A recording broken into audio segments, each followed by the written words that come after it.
আসসালামু আলাইকুম। আবারও চলে আসলাম আমি একজন ভদ্র অটোওয়ালা।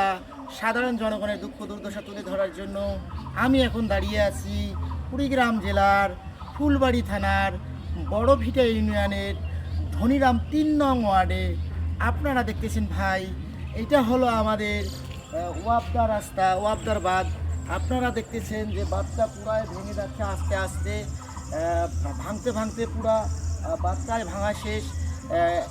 আমাদের সাধারণ জনগণের চলাফেরা অনেক সমস্যা হচ্ছে। তাই আমি আমাদের এই নতুন সরকার এবং নতুন এমপির কাছে বিশেষভাবে আহ্বান জানাচ্ছি যেন আমাদের ফুলবাড়ি থানার বড়ভিটা ইউনিয়নের এই ধনিরাম ৩ নং ওয়ার্ডে এসে আমাদের এই ওয়াবদার বাঁধটার দেখে আমাদের এই রাস্তার একটা অতি দ্রুত সংস্করণ করে দেওয়ার জন্য বিশেষভাবে আহ্বান জানানো যাচ্ছে।